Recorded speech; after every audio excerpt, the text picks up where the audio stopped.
Jeb Bush talked in a Q&A, moderated Q&A session, talked about foreign policy at some length, in some detail. One of the things that we found most striking was him talking about his brother's legacy and Iraq. So let's take a listen to that and then talk about it.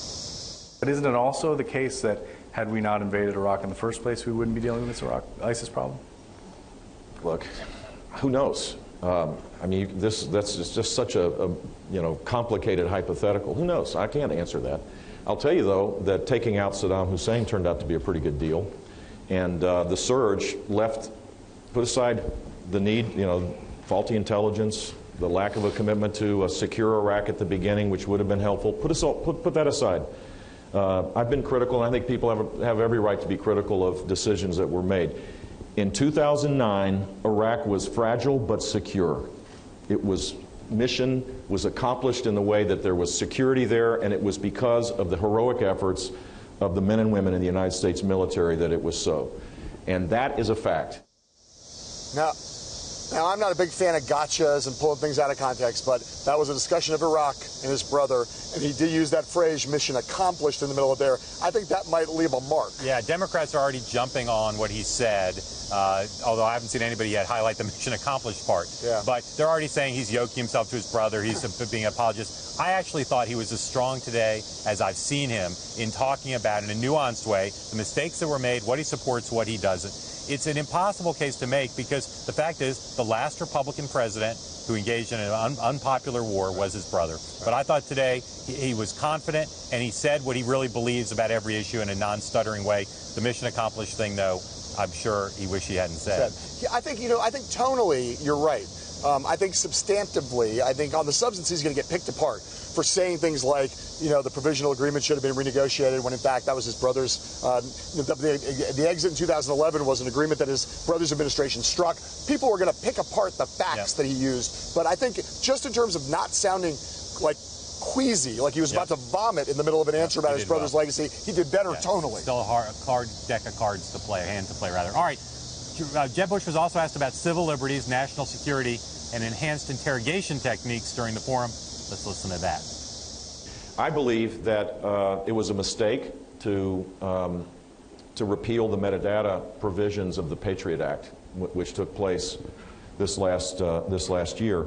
There's not any evidence that I could find, and I've talked to a lot of people to assure that this is the case, that civil liberties were violated, that people's privacy was violated. I do think, in general, that torture is not appropriate. It's not as effective, and the change of policy that my brother did and then was put into executive order form by the president was the proper thing to do. I also would say that right after 9/11, I mean, we were attacked, and my brother, and I'm not saying this because I'm a Bush, I'm saying this because I love this country just like everybody in this room. I'm proud of what he did to create a secure environment for our country. Civil liberties versus national security is a roiling debate within the party, not just Chris Christie and Rand Paul.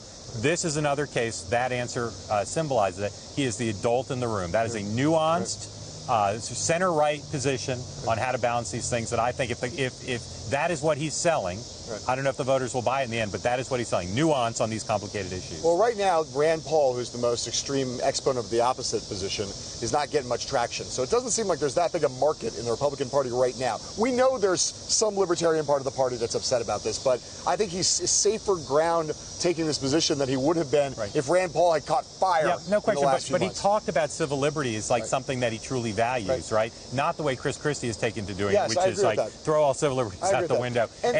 And I thought, again, he makes it clear to an audience like this in a very reasonable format. Right. He understands the issues. And, and he's also on enhanced interrogation. He is in a place that a lot of people will be sympathetic to. I am not, because I think it's torture in all instances. But his argument, which is, I don't think we need it anymore. I don't think we should have it anymore. But I won't rule out there could be some circumstance in the future in which it might be necessary. That's a position, that's a big majority position with the American public. Yeah. He also pushed back on the questioner who suggested that the metadata gathering hasn't really stopped any terrorism. Right. And he said, well, I've talked to people directly involved, and they say better, it's a great tool to have.